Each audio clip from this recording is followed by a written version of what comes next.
ஒரு தடவை நாரதர் ஒரு தெரு வழியா போய்கிட்டு இருந்தார். வழியில ஒருத்தர் வேத சாஸ்திரம்லாம் படிச்சுக்கிட்டு உட்காந்துருந்தார். அவர் நாரதரை பார்த்து எங்க போயிட்டு இருக்கிறீங்கன்னு கேட்டார். கடவுளை பார்த்துட்டு வரலாம்னு போயிட்டு இருக்கிறேன் அப்படின்னார் நாரதர். அப்படின்னா அவர்கிட்ட எனக்கு எப்போ முக்தி கிடைக்கும்னு கேட்டுட்டு வாங்களேன் அப்படின்னார் இவர். சரி கேட்டு வரேன் அப்படின்னு சொல்லிவிட்டு நாரதர் நடந்தார். கொஞ்ச தூரத்தில் ஒரு மரத்தடியில் ஒரு தொழிலாளி செருப்பு தைச்சிக்கிட்டு உட்காந்துருந்தார். அந்த ஆளும் அதே மாதிரி கேட்டுக்கிட்டார். எனக்கு எப்போ முக்தி கிடைக்கும்னு கடவுள்கிட்ட கேட்டுக்கிட்டு வாங்களேன்னார். அவர்கிட்டையும் சரின்னு சொல்லிவிட்டு நாரதர் நேராக வைகுண்டத்துக்கு வந்து சேர்ந்தார். கடவுளை பார்த்தார். இவங்க 2 பேரும் சொல்லி அனுப்பின விஷயத்தை பற்றி கேட்டார். அதுக்கு கடவுள் சொன்னார், அந்த செருப்பு தைக்கிற தொழிலாளி உடல் நீத்ததும் உடனே என்னை வந்து அடைவான். ஆனால் அந்த சாஸ்திரம் படித்த ஆள் இப்போதைக்கு என்கிட்ட வந்து சேரமாட்டான். அவன் இன்னமும் பல பிறவிகள் எடுத்து அங்கேயே இருக்க வேண்டியிருக்குது. எப்போ இங்கே வந்து சேருவான்னு எனக்கே தெரியாது அப்படின்னார். நாரதருக்கு இதோட ரகசியம் என்னங்கிறது புரியல. எனக்கு ஒன்றும் புரியலையேன்னாரான் கடவுள்கிட்ட. சீக்கிரம் புரிஞ்சுக்குவேன். நீ திரும்பி போகிறப்போ நான் இங்கே வைகுண்டத்தில் என்ன செஞ்சுக்கிட்டு இருக்கேன்னு கேட்டா, ஒரு ஊசியின் துவாரத்தில் ஒரு யானையை கோத்துக்கிட்டு இருக்கிறேன்னு அவங்க கிட்ட சொல்லு அப்படின்னார் கடவுள் சிரிச்சுக்கிட்ட. நாரதர் பூமிக்கு திரும்பினார். கடவுளை பார்த்தீங்களா, எப்படி இருக்கார் அப்படின்னு விசாரிச்சார் வேத சாஸ்திரம் படித்தவர். ஓ பகவானா, அவர் யானையை ஊசியின் காதில் நுழைச்சிக்கிட்டு இருக்கிறார் பார்த்தேன்னார் நாரதர். ஊசி காதில் யானையா? அது எப்படி முடியும்? நீங்கள் சொல்கிறத நான் நம்ப மாட்டேன்னு விட்டார் அவர். சரி, இந்த ஆளுக்கு இறைவன் பேரில் நம்பிக்கை இல்லை அப்படிங்கிறத நாரதர் புரிஞ்சுக்கிட்டார். அடுத்தபடியாக அந்த தொழிலாளி இருந்த இடத்துக்கு போனார். இறைவனை பார்த்தீங்களான்னு கேட்டார் அவர். பார்த்தேன், ஒரு ஊசி துவாரத்தில் யானையை கோத்துக்கிட்டு இருந்தார் அப்படின்னு சொல்லிவிட்டு நாரதர் அந்த ஆள் முகத்தை கவனிச்சார். அந்த தொழிலாளி இதை கேட்டுட்டு கொஞ்சம் கூட ஆச்சரியப்படலை. அவரால் முடியாத காரியம் கூட உண்டானார். என்ன இப்படி சொல்கிற? ஊசியின் துவாரத்தில் யானையை கோக்க முடியும்னு நீ நம்புறியா அப்படின்னு கேட்டார் நாரதர். நிச்சயமாக நம்புறேன்னார் அவர். அது எப்படி அப்படின்னு கேட்டார் இவர். இதை பாருங்க, நான் இந்த ஆலமரத்தடியில் தான் தினமும் உட்காந்துருக்கிறேன். தினமும் இந்த மரத்திலிருந்து எவ்வளவோ பழம் கீழே விழுது. இந்த பழத்தில் இருக்கிற ஒவ்வொரு விதையிலேயும் உள்ள ஒரு ஆலமரம் இருக்குது. ஒரு சின்ன விதைக்குள்ள ஒரு பெரிய ஆலமரம் இருக்க முடியுங்கிறப்ப ஊசி துவாரத்தில் கடவுள் யானையை நுழைய வச்சாருங்கிறத ஒத்துக்கிறதுல என்ன கஷ்டம் இருக்கு அப்படின்னு ரொம்ப சர்வசாதாரணமாக பதில் சொன்னாராம் அந்த தொழிலாளி. நாரதர் யோசனை பண்ணார். இந்த தொழிலாளி வேத சாஸ்திரங்களை எல்லாம் படிக்கலைன்னா கூட அறிவுபூர்வமாக சிந்திச்சு இறைவனை நம்புறான். அதனால தான் கடவுள் இந்த ஆளுக்கு சீக்கிரம் முக்தி கிடைக்கும்னு சொன்னார் அப்படிங்கிறத புரிஞ்சுக்கிட்டாராம். இந்த கதையில் வர்ற கடவுள், நாரதர், வைகுண்டம் இதெல்லாம் ஒரு பக்கம் இருக்கட்டும். ஒரு சின்ன விதைக்குள்ள ஒரு பெரிய ஆலமரம் தூங்கிக்கிட்டு இருக்கு அப்படிங்கிற உண்மை, அந்தரத்தில் 1000 கிரகங்கள் சுற்றிக்கிட்டு இருக்குங்கிற உண்மை, இதெல்லாம் நாம் பார்த்துக்கிட்டு தானே இருக்கிறோம். இந்த உண்மைகள் அதிசயமாக நமக்கு தெரியறதுனால அதை நம்பாமல் இருந்துட முடியாது. இயற்கையை பரிபூர்ணமாக நம்புங்கள், அந்த நம்பிக்கையே நம்ம வாழ்க்கைக்கு ஆதாரம் அப்படிங்கிறத விளக்கறதுக்காக தான் இந்த கதை. இந்த காலத்தில் நம்ம பிள்ளைங்களுக்கெல்லாம் இது மாதிரி நம்பிக்கை அதிகமாகவே இருக்குது. ஒரு நாள் ஒரு சின்ன பையன்கிட்ட கேட்டேன், ஏன்பா கடவுள் ஒரு பானைக்குள்ள ஒரு யானையை நுழைய வச்சுட்டாருன்னு சொன்னா அதை நீ நம்புவியா அப்படின்னு கேட்டோம். நம்புவேன் சார், அது ஒன்றும் பெரிய அதிசயம் இல்லைன்னா. எப்படிறான்னு கேட்டோம். எப்படின்னா அந்த பானை அந்த யானையை விட பெருசாக இருந்திருக்கும், அவ்வளவுதான் அப்படின்னு சொல்கிறான். ஒரு பெரியவர் உட்கார்ந்துருக்கிறார். அவரை சுற்றி அவருடைய தோழர்கள் உட்கார்ந்துருக்கிறாங்க. ஏதோ ஒரு முக்கியமான செய்தியை அவர் அவங்களுக்கு சொல்லிகிட்டு இருக்கிறார். அவங்களும் ஆர்வமாக கேட்டுக்கிட்டு இருக்கிறாங்க. இந்த சமயத்தில் யாரோ ஒரு ஆள் வேகமாக அங்கே வர்றார். வர்ற வேகத்திலேயே எனக்கு ஏதாவது உதவி செய்யுங்க அப்படின்னு கேட்டுக்கிட்டே வர்றார். கேட்கறது உதவி, ஆனால் குரல் மிரட்டுறது மாதிரி இருக்கு, அதட்டி கேட்கறது மாதிரி இருக்கு. இதை கேட்டதும் அந்த பெரியவர் ஆத்திரப்படலை, ஆனால் அவரை சுற்றி இருந்தவங்க ஆத்திரப்பட்டாங்க. இதை பெரியவர் கவனிச்சார். கொஞ்சம் அமைதியாக இருங்கன்னார். வந்தவரை கூப்பிட்டார். அவருக்கு சில பொருள்களை கொடுத்தார். என்னங்க, இப்போ உங்களுக்கு மகிழ்ச்சி தானே அப்படின்னார். ஆ அப்படின்னு அலட்சியமாக அவர் சொல்கிறார். நான் உங்களை நல்ல முறையில் நடத்தினேன்னா அப்படின்னு கேட்குறாரு அவர் மறுபடியும். அதெல்லாம் ஒன்றும் இல்லை அப்படின்னு சொல்லி அவர் சொல்லிகிட்டு இருக்கிறாரு. குரலில் கடுமை குறையில. சுற்றி இருந்தவங்களால இதை பொறுத்துக்க முடியல. கோபத்தோடு அவரை நோக்கி நெருங்க ஆரம்பித்தாங்க. பெரியவர் அவங்களையெல்லாம் தடுத்து நிறுத்தினார்.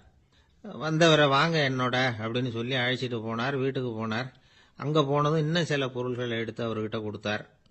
இப்போ திருப்தி தானே, நான் உங்ககிட்ட நல்ல முறையில் நடந்துக்கிட்டேனா அப்படின்னார். அவர் முகம் இப்போ தான் கொஞ்சம் மலர்ந்தது. ரொம்ப நன்றி, இறைவன் உங்கள் குடும்பத்துக்கு எல்லா நன்மைகளையும் செய்வான் அப்படின்னு சொன்னார். இதே வார்த்தைகளை என்னுடைய தோழர்கள்கிட்டே சொல்லிட்டீங்கன்னா அவங்க கோபம் தணிஞ்சிரும், வர முடியுமான்னார். கண்டிப்பாக வர்றேன் அப்படின்னாரு. மறுநாள் காலையில் அந்த இடத்துக்கு வந்தார். அதே மாதிரி சொல்லிவிட்டு அவர் போயிட்டார். தோழர்கள்லாம் ரொம்ப வியப்போடு பெரியவரை பார்த்தாங்க. அந்த பெரியவர் தான் நபிகள் நாயகம். அவர் சொன்னார், ஒருத்தன் ரொம்ப ஆசையாக ஒரு ஒட்டகத்தை வளர்த்துக்கிட்டு வந்தான். ஒரு நாள் அந்த ஒட்டகம் வந்து கயத்தை அறுத்துக்கிட்டு ஓடி போயிட்டுது. அக்கம் பக்கத்தில் இருக்கிறவங்கெல்லாம் அந்த ஒட்டகத்தை பிடிக்கிறதுக்கு முயற்சி பண்ணாங்க. அதை துரத்திக்கிட்டு ஓடினாங்க. ஒட்டகம் வந்து தாறுமாறாக ஓட ஆரம்பிச்சுது. இந்த சமயத்தில் ஒட்டகத்தை வளர்த்தவன் அங்கே ஓடி வந்தான். நீங்கள் அதை ஒன்றும் செய்ய வேணாம், விட்டுருங்க. அதோட சுபாவம் எனக்கு நல்லா தெரியும். அதை சுலபமாக என்னோட வழிக்கு கொண்டுட்டு வந்துட முடியும். நான் பார்த்துக்கிறேன், விட்டுருங்கோ அப்படின்னா. எல்லாரும் விலகி போயிட்டாங்க. இவன் என்ன செஞ்சான் தெரியுமா? கொஞ்சம் புல்லை கையில் எடுத்துக்கிட்டு அந்த ஒட்டகத்தை நெருங்கினான். அவ்வளவுதான். அது ஓடி வந்து இவன் காலடியில் உட்காந்துக்கிட்டது. செல்லமாக அதை அப்படியே தடவி கொடுத்தான். முதுகில் ஏறி உட்காந்துக்கிட்டான். அது பாட்டுக்கு சாதுவாக நடந்து போகுது. இந்த கதையை நபிகள் நாயகம் தம்முடைய தோழர்களுக்கு சொல்றார். ஒட்டகத்தை மட்டும் இல்லை, சில மனிதர்களையும் கூட சில விதத்தில் அணுகிதான் அவர்களை வந்து சீர்திருத்த வேண்டியிருக்குது அப்படிங்கிறத அவங்களுக்கு உணர்த்தினார். இது ஒரு அழகான உளவியல் அணுகுமுறை. சில குடும்ப தலைவர்கள் கூட இந்த ஒட்டகம் மாதிரி நடந்துகிறது உண்டு. அப்புறம் அடங்கி போகிறதும் உண்டு. ஒரு குடும்ப தலைவர் காலையில் எழுந்திரிச்சதுலேருந்து சத்தம் போட்டு கத்திக்கிட்டு இருப்பார். பக்கத்தில் இருந்தவங்கலாம் ஓடி போய் சமாதானம் பண்ணி பார்த்தாங்க. அவர் ஓயறது மாதிரி தெரியல. கடைசியில் அவர் மனைவி வந்தாங்க. நீங்கள் எல்லாம் விலகி போயிடுங்க, அவர் சுபாவம் எனக்கு தெரியும், நான் பார்த்துக்கிறேன் அப்படின்னாங்க. சரின்னு எல்லாரும் போயிட்டாங்க. சாயந்தரமாக வந்து பார்க்குறாங்க, அவர் சத்தம் இல்லாமல் ஒரு மூலையில் உட்காந்துருக்கிறார், ரொம்ப சாதுவா. ஆச்சரியமாக இருந்தது. என்னம்மா பண்ணீங்கன்னு கேட்டாங்க. அது ஒன்றும் இல்லைங்க, ஒரு வேளை சாப்பாட்டை நிறுத்தினேன், பட்னி போட்டேன், அவ்வளவுதான் அப்படின்னாங்க அந்த அம்மா. பக்தின்னு சொல்கிறோம் இல்லையா, அது வந்து 3 வகைப்படும் அப்படிங்கிறார் ஒரு பெரியவர். அது என்ன 3 வகைன்னா, தெய்வ பக்தி, அடியார்கள் பக்தி, குரு பக்தி.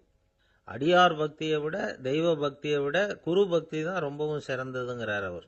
தெய்வத்துக்கிட்ட செஞ்ச பாவம் குருநாதர்கிட்ட தீர்ந்துருமா. குருநாதர்கிட்ட செஞ்ச பாவம் தெய்வத்துக்கிட்ட போனாலும் தீராதான். இப்படி பெரியவங்கெல்லாம் சொல்லி வச்சிருக்கிறாங்க. ஒரு காடு, அங்கே அயோத தௌமியர் அப்படின்னு ஒரு தபோதனர். அவர் பல மாணவர்களை ஒன்றா சேர்த்து ஒரு குருகுலம் நடத்திக்கிட்டு இருக்கிறார். பல தரப்பட்டவங்க, பல திறப்பட்டவங்க மாணவர்கள் அதில் சேர்ந்து படிச்சுக்கிட்டு இருக்கிறாங்க.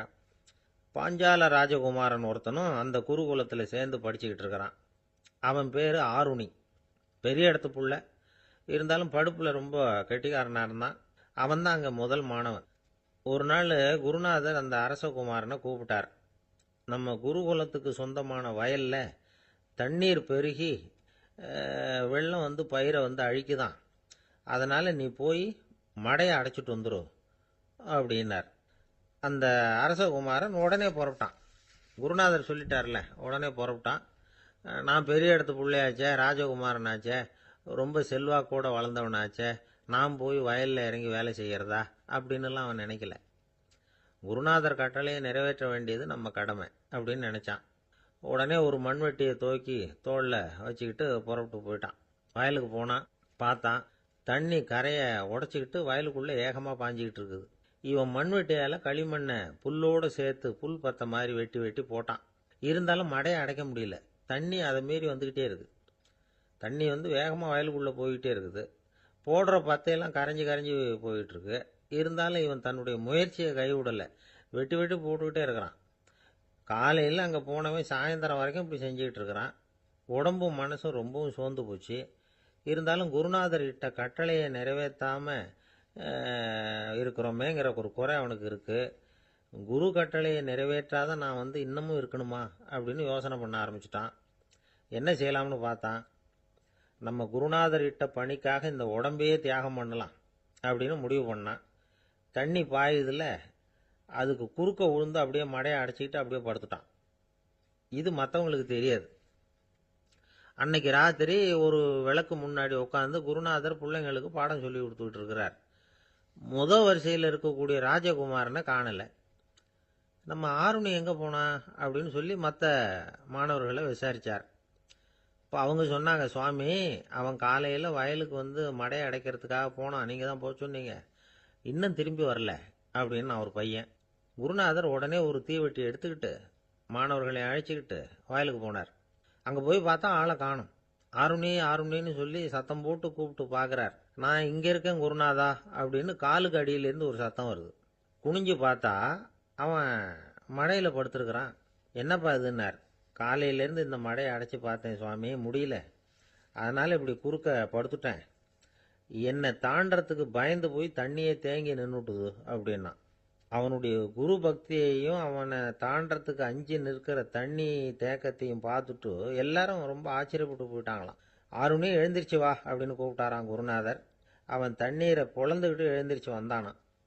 அதனால அவனுக்கு உத்தாலகன் அப்படின்னு ஒரு பேர். உத்தாலகன்னா தண்ணீரை பிளந்தவன் அர்த்தம். அந்த உத்தாலகன் மாதிரி இந்த காலத்து மாணவர்களுக்கும் குரு பக்தி வேணும் அப்படின்னு சொன்னோம் ஒரு பள்ளிக்கூடத்தில். உடனே நிறைய மாணவர்கள் எழுந்திரிச்சு நின்னாங்க. சார், நீங்கள் எங்களை இன்னமும் சரியாக புரிஞ்சுக்கலன்னு நினைக்கிறோம். அன்னைக்காவது ஒருத்தன் அப்படி இருந்தான், இன்னைக்கு ஏகப்பட்ட உத்தாலகர்கள் இருக்கிறோம். எங்கள் வாத்தியார் கட்டளை இட்டா இப்போவே அது மாதிரி வயலுக்கு போய் மடையில் குறுக்கப்படுத்துக்கிறதுக்கு இந்த வகுப்பில் உள்ள அத்தனை பேரும் தயாராக இருக்கிறோம் அப்படின்னாங்க. அப்படியா அப்படின்னு சொல்லி கேட்டோம் ரொம்ப சந்தோஷமாக. ஒருத்தன் ரொம்ப அடக்கமாக எழுந்திரிச்சான். அப்புறம் சொன்னான், ஆமாம் சார், வகுப்பில் இவர் நடத்துகிற பாடத்தை கேட்டுக்கிட்டு இருக்கிறத விட பேசாமல் போய் மடையில் படுத்துடுறது ஒன்றும் கஷ்டமான காரியமாக இருக்காது. அதனால தான் எல்லாரும் அங்கே போகிறேன்னு சொல்கிறோம் அப்படிங்கிறான். ஒரு ராஜா இருந்தார். நாடு பூராவும் நிறைய மரங்களை நட்டு வளர்க்கணுங்கிறது அவரோட ஆசை. தானே அதுக்கு முன்மாதிரியாக இருக்கணும்னு நினைச்சார். அரண்மனையை சுற்றி மரங்களை நட்டு வளர்த்தார். இதை பார்த்துட்டு ஜனங்களும் அவங்கவுங்க வீட்டை சுற்றி மரக்கன்றுகளை நட்டு வளர்த்தாங்க. கொஞ்ச காலத்தில் ஊர் பூரா பசுமையாக மாறிச்சு. எல்லாருக்கும் சந்தோஷமாக இருந்தது. இது ஒரு பக்கம் இருக்கட்டும். இப்போ நான் சொல்ல போகிற கதை வேற. அதாவது அந்த ராஜா ஒரு நாள் தன்னுடைய அரண்மனையை சுற்றி இருக்கிற விதவிதமான மரங்களை எல்லாம் போய் பார்த்தார். எப்படி இருக்கிறீங்க அப்படின்னு ஒவ்வொரு மரத்துக்கிட்டையும் விசாரிச்சாராம். எந்த மரமும் சந்தோஷமாக இருக்கிறதா தெரியல. அதுக்கும் மனசில் ஒரு குறை. முதல்ல ஆலமரத்துக்கிட்ட போனார். அது சொல்லிச்சு, மண்ணா, நான் நல்லா பெருசாக வளர்ந்துருக்கிறேன், அடர்த்தியாக இருக்கிறேன், கிளையெல்லாம் நாலு பக்கமும் நல்லா படர்ந்து தான் இருக்குது, இருந்தாலும் எந்த பிரயோஜனமும் இருக்கிறதா தெரியல எனக்கு. என்னுடைய பழம்லாம் ரொம்ப சின்னதாக இருக்குது, என் கண்ணுக்கு சரியாக புறப்பட மாட்டேங்குது. நான் இருக்கிற சைஸுக்கு என்னுடைய கிளையில் இருக்கிற பழம்லாம் எவ்வளவு பெருசாக இருக்கணும், அது இத்தினூண்டு இருக்கிறது எனக்கு பெரிய அவமானமாக இருக்குது. இப்படி இங்கே நின்றுக்கிட்டு இருக்கிறதே ரொம்ப கூச்சமாக இருக்குது. ஒரு நல்ல புயல் வந்ததுன்னா பேசாமல் சாஞ்சு விடலாமான்னு பார்க்குறேன் அப்படின்னு புலம்புது ஆலமரம். சரி இருக்கட்டும்னு நினச்சிக்கிட்டு ராஜா அடுத்தபடியாக ஒரு அத்தி மரத்துக்கிட்ட போனார். அதுவும் புலம்ப ஆரம்பிச்சுட்டுது. நான் கூட பெரிய மரம் தான், இல்லை இலையெல்லாம் அழகாக தான் இருக்குது, பழம் அழகாக இருக்குது, இருந்தாலும் உள்ள விஷயம் இல்லையே, அத்தி பழத்தை புட்டு பார்த்தா அத்தனையும் சொத்தை அப்படின்னு பழமொழியே உண்டாயிட்டுதே, இப்படி ஒரு கெட்ட பேரோட நான் இருக்கணுமா அப்படின்னு புலம்புது அது. சரி இது இருக்கட்டும் அப்படின்னு சொல்லி அடுத்தபடியாக வேப்ப மரத்துக்கிட்ட போனார். அது தன்னுடைய வேதனையை வெளியிட்டது. எனக்கு எவ்வளவோ மருத்துவ குணங்கள்லாம் இருக்கிறதா சொல்லிக்கிறாங்க, இருந்தாலும் என்ன பிரயோஜனம், என்னுடைய பழத்தை மனிதர்கள் யாரும் விரும்பி சாப்பிட்றது இல்லையே அப்படின்னுது. ராஜா அடுத்தாப்புல இருந்த ஒரு பனை மரத்துக்கிட்ட போனார். நான் நல்லா உயரமாக தான் வளர்ந்துருக்கிறேன், மற்ற மரங்கள்லாம் என்னை அண்ணாந்து தான் பார்க்கணும், இருந்தாலும் என்கிட்ட நிழலுக்காக யாரும் ஒதுங்கிறது இல்லையே அப்படின்னுது. என்ன இது எல்லா மரமும் இப்படி திருப்தி இல்லாமல் இருந்துகிட்டு இருக்குதே அப்படின்னு நினச்சிக்கிட்டே ராஜா அடுத்தபடியாக அங்கே இருந்த ஒரு பைன் மரத்துக்கிட்ட போனார். அழகாக உயரமாக பசுமையாக தான் இருந்தது, ஆனால் பழமோ பூவோ கிடையாது. அதை நினச்சி அது வருத்தப்பட்டுக்கிட்டு இருக்குது. ஓக் மரம் அது ஒன்று நின்றுட்டு இருந்தது. அது என்ன சொல்லிச்சுன்னா, இலையுதிர் காலத்தில் என் மேலே இருக்கிற எல்லா இலைகளும் உதிர்ந்து போடுது, முடி கொட்டின மனிதர்கள் மாதிரி மொட்டையாக நான் நிற்க வேண்டியிருக்குது, என்ன வாழ்க்கை இது அப்படின்னு சொல்லி அழுத்துக்கிட்டது. சரி புளிய மரம் என்ன சொல்லுது பார்ப்போம்னு அதுகிட்ட போனால், என்னுடைய நிழலில் யாருமே தங்க மாட்டாங்க, உடம்புக்கு சூடுன்னு ஒதுங்கி போயிடுவாங்க, அடிமரத்தை பார்த்தீங்கன்னா பட்டையெல்லாம் உறிஞ்சி பார்க்கறதுக்கே கேவலமாக இருப்பேன் அப்படின்னுது அது. முருங்கை மரம் என்ன சொல்லிச்சு தெரியுமா, என்னுடைய இலை காயெல்லாம் சாப்பிட்றவங்களுக்கு சத்து கொடுக்கறது வாசவம்தான், ஆனால் என் உடம்புல சத்தே கிடையாது, கொஞ்சம் வேகமாக காற்று அடிச்சதுன்னா முறிஞ்சி விழுந்துடுறேன், என்ன வாழ்க்கை இது அப்படின்னு சொல்லி அது வருத்தப்பட்டது. ராஜா யோசனை பண்ணார், என்ன இது மரங்கள் பூமியின் வரங்கள்னு சொல்கிறோம், மழை பெய்யறதுக்கு அதுதான் காரணம், பூமி செழிப்பாக இருக்கிறதுக்கும் அதுதான் காரணம், வீடு கட்டுறதுக்கு மரம், நாற்காலி செய்ய உபயோகப்படுத்துறதுக்கும் அதுதான் உபயோகப்படுது, மனுஷனுக்கு வேண்டிய ஆகாரங்களையும் கொடுக்குது, இப்படிலாம் இருந்தும் எல்லா மரமும் நிம்மதி இல்லாமல் இருந்துக்கிட்டு இருக்குதே அப்படின்னு நினச்சார். அப்போது அங்கே இருந்த ஒரு மகிழ மரம் அவர் கண்ணில் பட்டுது. அந்த மரம் மட்டும் கொஞ்சம் நிம்மதியாக மகிழ்ச்சியாக இருக்கிறது மாதிரி தெரிஞ்சுது. உடனே ராஜா அதுகிட்ட போனார். உனக்கு மனசில் எதுவும் குறை இல்லையான்னு கேட்டார். இல்லை, நான் சந்தோஷமாக தான் இருக்கேன்னு அந்த மகிழ மரம். அப்படியான்னு ஆச்சரியமாக கேட்டார் ராஜா. ஆமாம் மன்னா, இந்த இடத்துல நீங்கள் ஒரு முருங்கை மரத்தையோ வேப்ப மரத்தையோ கூட நட்டிருக்கலாம். ஆனால் இந்த இடத்துல நடுறதுக்கு என்ன தேர்ந்தெடுத்திருக்கிறீங்க, அதுவே எனக்கு பெருமை, அதுவே எனக்கு திருப்தி அப்படின்னு தான் மகிழ மரம். மகிழ மரம் சாதாரணமாக தான் இருக்கும். இளம் மஞ்சள் நிறத்தில் பூக்கள், அது காய்ந்தும் மனம் வீசும். மகிழ மரம் மாதிரி மன திருப்தியோடு வாழறதுக்கு நாம் கற்றுக்கணுமா. நாம் இந்த உலகத்தில் ஒரு நாயாவோ நரியாவோ கூட பிறந்திருக்கலாம். மனுஷனாக பிறந்திருக்கிறோம், அதுவே பெருமை தானே. இந்த நிறைவு தான் மகிழ்ச்சியின் ரகசியம். ஒரு பையன் அப்பா கிட்ட போய், அப்பா, நீங்கள் இந்த உலகத்தில் ஒரு மனுஷனாக பிறந்தது என்னோட அதிர்ஷ்டம் நானா. ஏண்டா அப்படி சொல்கிறேன்னு இருக்கார் அப்பா. நீங்கள் ஒரு கரடியாக பிறந்திருந்தா இந்நேரம் நானும் ஒரு கரடி குட்டியாக தானே இருந்திருப்பேன் அப்படின்னு நானா பையன். இந்த உலகத்தில் நாம் நல்லபடியாக இருக்கணும்னா அதுக்கு முக்கியமாக தேவைப்படுறது ரெண்டு. ஒன்று செல்வம், இன்னொன்று அறிவு. சரி, இது ரெண்டுல சிறந்தது எது அப்படின்னு ஒரு கேள்வி கேட்டால் என்ன பதில் சொல்கிறது? இதே கேள்வியை ஹஸ்ரத் அலி அவர்கள்கிட்ட கேட்டாங்களாம். அவர் ஒரு பெரிய அறிஞர். கேள்வி கேட்டவங்களும் சாதாரண ஆட்கள் இல்லை, இவங்களும் அறிஞர்கள். ஒரு நாள் ஹஸ்ரத் அலி அவர்கள்கிட்ட 10 அறிஞர்கள் வந்தாங்களாம். ஐயா, நாங்கள் 10 பேரும் உங்ககிட்ட ஒரே கேள்வியை தான் கேட்க வந்திருக்கிறோம். ஆனால் எங்கள் 10 பேருக்கும் நீங்கள் தனித்தனியாக பதில் சொல்ல முடியுமா அப்படின்னு கேட்டிருக்காங்க. அதாவது அவங்க ஒரே கேள்விக்கு இவர்கிட்ட இருந்து 10 விதமான பதில் எதிர்பார்க்குறாங்க. சரி, கேளுங்க, என்ன கேள்வி அப்படின்னார் அவர். அப்போ தான் அவங்க கேட்டாங்களாம், செல்வம், அறிவு, இது ரெண்டுல சிறந்தது எது? இதுதான் கேள்வி. ஹஸ்ரத் அலி என்ன பண்ணார் தெரியுமா? அவங்கள ஒவ்வொருத்தராக கூப்பிட்டார். ஒவ்வொரு விதமான பதிலை சொல்லி அனுப்புனார். முதல்ல ஒருத்தரை கூப்பிட்டார், சொன்னார், அறிவுங்கிறது தீர்க்கதரிசிகள், ஞானிகள், மகான்கள் இவங்களோட பரம்பரை சொத்து. ஆனால் செல்வம்ங்கிறது கொடுங்கோலரின் ஆயுதம். அதனால் அறிவு தான் சிறந்தது அப்படின்னார். ரெண்டாவது ஆளை கூப்பிட்டார். உங்ககிட்ட செல்வம் இருந்தால் நீங்கள் தான் அதை காப்பாற்றணும். ஆனால் அறிவு உங்களை எப்பவும் காப்பாற்றும். ஆகவே அறிவு தான் சிறந்தது அப்படின்னார். மூணாவது ஆளை கூப்பிட்டார். செல்வந்தனுக்கு எப்போதும் விரோதிகள் அதிகம், ஆனால் அறிஞனுக்கு நண்பர்கள் அதிகம். அதனால் அறிவு தான் சிறந்ததுன்னார். அடுத்தவரை கூப்பிட்டார். செல்வம் அடுத்தவங்களுக்கு கொடுக்க கொடுக்க குறையும், ஆனால் கல்விங்கிறது அதிகரிச்சுக்கிட்டே வரும், கொடுக்கறதுனால குறையாது. அதனால் அறிவு தான் சிறந்ததுன்னார். இன்னொருத்தரை கூப்பிட்டார். அறிவுள்ளவன் எப்பவும் அதை அடுத்தவங்களுக்கு வாரி வழங்கிக்கிட்டே இருப்பான். அதனால் அவங்ககிட்ட தாராளத்தன்மை இருக்கும். ஆனால் செல்வந்தன்கிட்ட கஞ்சத்தனம் தான் இருக்கும். அதனால் அறிவு தான் சிறந்ததுன்னார். ஆறாவது நபரை கூப்பிட்டார். செல்வத்தை கள்வர்கள் திருடிட்டு போக முடியும், ஆனால் அறிவை அப்படி திருடிட்டு போக முடியாது அப்படின்னார். ஏழாவது நபரை கூப்பிட்டார். செல்வம் கால ஓட்டத்தில் அழிஞ்சிரும், ஆனால் அறிவை கால ஓட்டம் ஒன்றும் பண்ண முடியாது. ஆகவே அறிவே சிறந்ததுன்னார். எட்டாவது ஆளை கூப்பிட்டு சொன்னார், செல்வத்துக்கு எப்பவும் எல்லை உண்டு, நிறை உண்டு, அளவு உண்டு, கணக்கு உண்டு. ஆனால் அறிவுக்கு அப்படிப்பட்ட எல்லை எதுவும் கிடையாது. அதனால் அதுதான் சிறந்ததுன்னார். அடுத்தவனை கூப்பிட்டார். செல்வம் உள்ளத்தில் உள்ள ஒளியை போக்கிவிடும், இருட்டை உண்டாக்கிவிடும், விரிந்த மனப்பான்மையை குறுகலாக்கிவிடும். ஆனால் அறிவு அப்படி இல்லை, இருண்ட உள்ளத்தில் ஒளியை பாய்ச்சி அதை விசாலப்படுத்துது. அதுதான் சிறந்ததுன்னார். கடைசியாக 10வது நபரை கூப்பிட்டார். செல்வம் மனசில் செருக்கை உண்டாக்குது, ஆணவத்தை ஏற்படுத்துது. அதனால் நானே கடவுள்னு நினைக்கிற அளவுக்கு மனுஷனை தாழ்த்தி விடுது.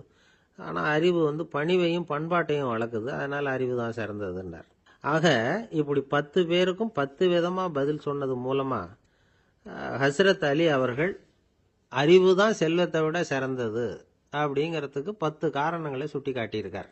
அந்த அறிஞர் 10 பேர் கேட்ட ஒரே கேள்விக்கு 10 பதில் சொன்னார். நமக்கு வேண்டிய ஒருத்தர் 10 பேர் கேட்ட கேள்விக்கு ஒரே பதில் சொல்லி சமாளித்தார். கேள்வி என்ன தெரியுமா? என்கிட்ட வாங்கின கடனை எப்பயா திருப்பி கொடுக்க போற? இதுதான் அந்த 10 பேரும் கேட்ட ஒரே கேள்வி. இந்த மாதம் 26ஆம் தேதி தந்துடுறேன் அப்படிங்கிற ஒரே பதில் சொல்லி அவ்வளவு பேரையும் இவர் அனுப்பி வச்சுட்டாராம். எல்லாரும் போனதுக்கு அப்புறம் இவரை தனியாக கூப்பிட்டு கேட்டிருக்கிறாங்க. அது என்ன சார் கணக்கு, 26ஆம் தேதி அன்னைக்கு என்ன அதிசயம் நடக்க போகுது அப்படின்னு கேட்டிருக்காங்க. அதிசயம் அன்னைக்கு இல்லை, அதுக்கு முத நாளே நடக்க போகுதுன்னாராம். விவரமாக சொல்லுங்கன்னு இருக்காங்க. வேற ஒன்றும் இல்லைங்க, 26ஆம் தேதி தானே எல்லாரையும் வர சொல்லியிருக்கிறேன், அதுக்கு முத நாளே நான் புறப்பட்டு தலைமறைவாயிட போகிறேன் அப்படின்னாராம் ரொம்ப பெருமையாக. ஒரு இலக்கிய கூட்டம் ஏற்பாடு பண்ணியிருக்கிறோம், நீங்கள் அவசியம் வந்து அதில் பேசணும் அப்படின்னு கேட்டுக்கிட்டார் ஒருத்தர். வேணாங்க, 4 பேருக்கு முன்னாடி வந்து நிற்கிறதுனா எனக்கு ரொம்ப கூச்சமாக இருக்கும் அப்படின்னாரு இவர். ஏன் சார் இன்னமும் குழந்த மாதிரி கூச்சப்படுறீங்களே அப்படின்னார் அவர். அவரை ஒரு மாதிரியாக சமாளித்து அனுப்பி வச்சுட்டு அதுக்கப்புறம் அதை பற்றி இவர் யோசித்து பார்த்துருக்கார்.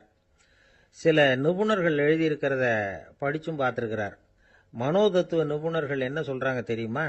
10லேருந்து 20% குழந்தைகள் பிறக்கிறப்பவே கூச்ச சுபாவம் கொண்டதாக தான் இருக்குதான். ஒரு தாத்தா தன்னோட பேர பிள்ளைய ஆசையாக கூப்பிடுறார் விளையாட்டு காட்ட, அதை அழுதுகிட்டு ஓடி போகுது. ஒரு அம்மா தன்னோட பிள்ளைய பள்ளிக்கூடத்தில் சேர்க்கறதுக்காக கூப்பிட்டுக்கிட்டு போகிறாங்க. அந்த புள்ள அம்மாவோட முந்தானையில் ஒளிஞ்சிக்கிட்டு வெளில வரமாட்டேங்குது. இவங்களெல்லாம் எப்படி சமாளிக்கிறது? குழந்தைகளோட கூச்ச சுபாவத்தை போக்குறது எப்படி? இதுக்கு நிபுணர்கள் சில யோசனைகளை சொல்லியிருக்கிறாங்க. மற்றவங்களுக்கு முன்னாடி என் பையனுக்கு கூச்சம் ரொம்ப அதிகம் சார், மற்றவங்க பார்த்தா ரொம்ப வெக்கப்படுறான், இப்படி சொல்கிற அப்பாக்கள் உண்டு. என் பையன் புது மனுஷால பார்த்தா அட்டையாக ஒட்டிக்குவான் சார் அப்படின்னு சொல்கிற அப்பாக்களும் உண்டு. இப்படிலாம் குழந்தைகளுக்கு வந்து முத்திரை குத்துறது ரொம்ப தப்பான். புதுசாக யாராவது வீட்டுக்கு வந்தால் குழந்தை தானாக தன்னோட கூச்சத்தையும் பயத்தையும் போக்கிக்கிட்டு சகஜமாக மாறி வர்றதுக்கு வாய்ப்பு கொடுக்கணுமா. ஒரு கூட்டத்துக்கோ அல்லது சொந்தக்காரங்க கல்யாணத்துக்கோ குழந்தைய அழைச்சிட்டு போகிறீங்க, அங்கே போய் கட்டாயப்படுத்தி குழந்தைய மற்றவங்க கிட்ட பேச சொல்லக்கூடாது. சில சமயம் குழந்தை தானாக தன்னுடைய கூச்ச சுபாவத்தை விட்டு பேசுறதுக்கு முன் வந்தால் அதை பாராட்டணும். குழந்தை கலகலப்பு இல்லாமல் மௌனமாக இருந்ததுன்னா அதையும் கண்டுக்கக்கூடாது. குழந்தை பேச ஆரம்பித்தா அதை ஆர்வத்தோடு கவனிக்க தெரியணும். கலந்து உரையாடுற பழக்கத்தை வீட்லேயே ஆரம்பிக்கலாம். கேட்டதுக்கு பதில் சொல் அப்படின்னு நீங்கள் அதிகாரம் பண்ணிகிட்டு இருக்கக்கூடாது. அது வந்து குழந்தைக்கு பேசுகிற சந்தர்ப்பத்தை குறைச்சிருமா. இப்போ நாம் அதிகாரம் பண்ணால் கேலி செய்கிற பழக்கம் குழந்தைகளை வந்து ரொம்ப பாதிச்சிருமா. பெரியவங்களானதுக்கு அப்புறமும் சில பேர் கூச்சத்தோடவும் பயத்தோடவும் இருக்கிறதுக்கு இதுதான் காரணம். சின்ன வயசில் அவங்கெல்லாம் ஏதாவது கேலிக்கு ஆளாகி இருப்பாங்க. 2வது குழந்தை மூத்த குழந்தைய வந்து கேலிக்கு ஆளாகிற சந்தர்ப்பங்களை கண்டு கேலி பண்ணினா அது இளம் நெஞ்சங்களை விட்டு நீங்கிறதே இல்லையா. எப்பவும் குழந்தையோட நடை உடை பாவனைகளை பற்றி சொல்லிக்கிட்டே இருக்கக்கூடாதான். அதுவே கூச்ச சுபாவத்தை கொண்டுட்டு வந்துருமா. அப்பா எங்கன்னு யாராவது கேட்டால் இது மாதிரி இன்ன காரியத்துக்காக வெளியில் போயிருக்கார், இத்தனை மணிக்கு திரும்பி வருவார் அப்படின்னு சொல்கிற அளவுக்கு குழந்தைகளை வந்து பழக்கப்படுத்தி வைக்கணும். ஃபோன்லேயே யாராவது விசாரித்தா கூட இது மாதிரி பதில் சொல்லு அப்படின்னு சொல்லணும். சின்ன சின்ன மீட்டிங்கில் 4 வார்த்தை பேச தயார் பண்ணலாம். ஒரு கடையிலையோ அல்லது ஹோட்டல்லையோ ஏதாவது விவரம் கேட்கணும்னா உங்கள் குழந்தைய தைரியமாக அனுப்புங்க. குழந்தைகள் பணிவாகவும் பொறுமையாகவும் விவரம் கேட்குறப்போ கூச்ச சுபாவம் தானாக போயிடும். சின்ன வயசுலேயே இப்படிலாம் பழக்கப்படுத்தினா தான் வருங்காலத்தில் தைரியமாக இந்த சமுதாயத்தில் வாழ முடியும். இல்லைன்னா 60 வயசுலேயும் அடுப்பங்கரையை விட்டு வெளில வர்றதுக்கு கூச்சப்பட்டுக்கிட்டு தான் இருக்க வேண்டியிருக்கும். இந்த காலத்து பிள்ளைங்க எவ்வளவோ பரவாயில்ல, எதுக்கும் தயங்குறதில்ல, கூச்சப்படுறதில்ல. ஒரு அம்மா அடுப்பங்கரையிலேருந்து சத்தம் போட்டாங்க, டேய் ராமு, தயவு பண்ணி அந்த டிவியை நிறுத்துறா, அந்த பெண்ணோட குரல் மகா மோசம், அடுப்பங்கரையில் இருக்கிற என்னாலேயே அதை சகிச்சிக்க முடியல அப்படின்னாங்களாம். உடனே பையன் கொஞ்சம் கூட தயங்காமல் பதில் சொல்கிறான், அம்மா இந்த குரல் டிவியிலேருந்து வரல, எதிர்த்த விட்டு மாமி தான் இங்கே வந்திருக்கிறாங்க, அவங்க தான் இப்போ என்னோட பேசிக்கிட்டு இருக்கிறாங்க அப்படின்னு. கங்கை கரை தோட்டம் பக்கத்தில் ஒரு ஆசிரமம், அங்கே ஒரு பெரியவர் தங்கி இருக்கிறார். அவர் தான் ராமகிருஷ்ண பரமஹம்சர். அந்த ஆசிரமம் இருந்த இடம் கரக்பூர். வங்காளத்தில் பொதுவாக எல்லாரும் மீன் சாப்பிட்றது உண்டு. கங்கையில் குளிச்சுட்டு கையில் ஒரு மீனோட வர்றது வழக்கம். இவர் இருக்கிற இடத்துக்கு கங்கையில் படகு வழியாக வரணும். அப்படி தான் எல்லாரும் வருவாங்க. வர்றவங்கள ஒன்று கூட்டி ஆன்மீக விஷயங்களை பற்றி பேசிக்கிட்டு இருப்பார். ஒவ்வொரு நாள் ஒவ்வொருத்தர் நகரத்துக்கு போகணும், வரும்பொழுது மீன் கொண்டுகிட்டு வரணும். அதுக்கு ஒரு அட்டவணையே உண்டு ஆசிரமத்தில். அது பிரகாரம் ஒரு நாள் சுவாமி யோகானந்தர் படகுல போனார். படகை செலுத்தினவங்க ராமகிருஷ்ணரையும் சுவாமி யோகானந்தரையும் மற்றவங்களையும் பித்தர்கள் அப்படின்னு சொல்லி ஏளனமாக பேசினாங்க. அவங்க என்ன பைத்தியம் பிடிச்சவங்க அப்படிங்கிறது மாதிரி. சுவாமி யோகானந்தருக்கு ரொம்ப மென்மையான இதயம். இவங்க இப்படி கண்ணாபின்னான்னு பேசுகிறத பார்த்தா மீனை வாங்கிட்டு திரும்புகிறப்போ என்ன நடக்குமோ அப்படிங்கிற பயம் வேற வந்துட்டுது அவருக்கு. அவ்வளவு மென்மையானவர். இதை தெரிஞ்சுக்கிட்ட ராமகிருஷ்ணர், யோகானந்தா இங்கே வா அப்படின்னு கூப்பிட்டார். இவர் கண்ணீரை தொடச்சிக்கிட்டே கிட்ட போனார். சொன்னார், ஐயா, படகு ஓட்டுறவங்க உங்களை பற்றி மோசமாக பேசுகிறாங்க. என்ன திட்டினா பரவாயில்ல, ஆனால் உங்களை அவங்க திட்டுறாங்க, அதை என்னால் தாங்கிக்க முடியல அப்படின்னார். இதை கேட்டதும் ராமகிருஷ்ணருக்கு கோபம் வந்துட்டுதான். என்னது, உன்னுடைய குருவை பத்தி அவங்க மோசமா பேசும்பொழுது நீ சும்மா இருந்தியா? வெளியில போ அப்படின்னு விட்டார். குரு நிந்தனை செய்யறப்போ அதை கேட்டுக்கிட்டு சும்மா இருக்கலாமா? குரு நிந்தனையை கேட்டா பாவம் இல்லையா? என்னை தூற்றும் போது அவங்க பாவம் செய்யறாங்க.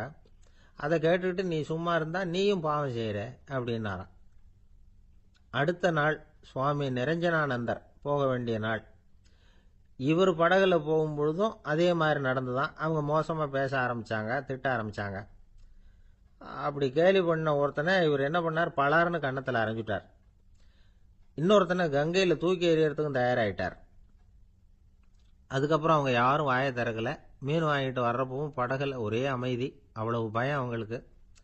ராமகிருஷ்ணர் கூப்பிட்டு விசாரிச்சார் என்ன நடந்ததுன்னு. இவர் சொன்னார், அவர் யோகானந்தா போகும்பொழுது என்ன நடந்ததோ அப்படியே தான் இப்பவும் நடந்தது.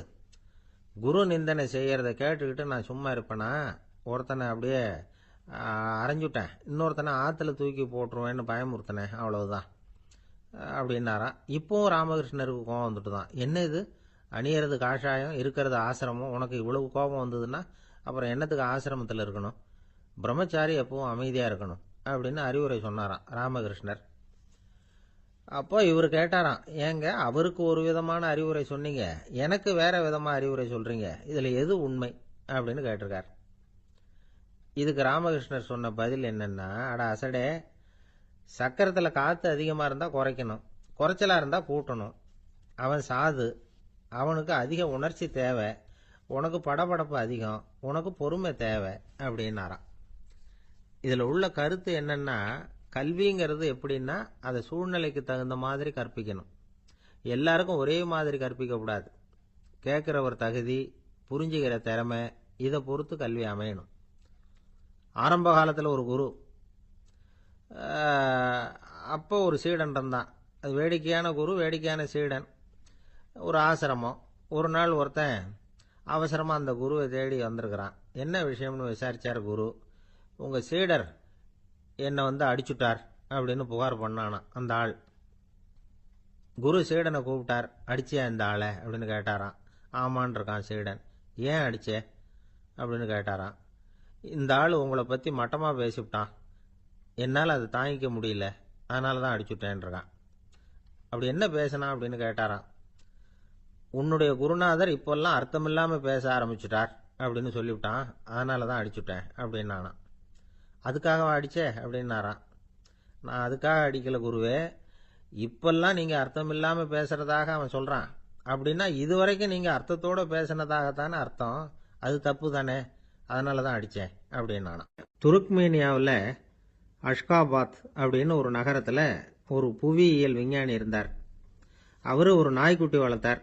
ஒரு நாள் முன்னிரவு நேரம் ஒரு மேஜைக்கு முன்னாடி உட்காந்து அந்த விஞ்ஞானி ஏதோ கணக்கு போட்டுக்கிட்டு இருக்கிறார். அவருக்கு ஒரு சின்ன பெண் குழந்தை, அது தொட்டிலில் தூங்கிட்டு இருக்குது. அந்த நாய்க்குட்டியும் ஒரு மூலையில் படுத்து அது பாட்டுக்கு தூங்கிட்டு இருந்தது. ஒரே அமைதி. அந்த நேரத்தில் திடீர்னு அந்த நாய்க்குட்டி துள்ளி எழுந்திரிச்சது. நேராக குழந்தைகிட்ட ஓடிச்சு. அந்த குழந்தைய அது போட்டிருந்த ட்ரெஸ்ஸோடு சேர்த்து கவ்வி தூக்குச்சு. தூக்கிக்கிட்டு வாசல் பக்கம் ஓடிச்சு. நாய்க்குட்டி குழந்தைய கவ்வி தூக்க முடியுமாங்கிற சந்தேகம் உங்களுக்கு இல்லையா? நீங்கள் நம்ம ஊர் நாய்க்குட்டியவே பார்த்து பழக்கப்பட்டிருக்கீங்க, அதனால் நம்புறதுக்கு சிரமமாக இருக்கும். அந்த ஊர்ல எல்லாம் அது ரொம்ப ஸ்ட்ராங்காக இருக்கும், ஒரு ஏதோ கண்ணுக்குட்டி மாதிரி இருக்கும்.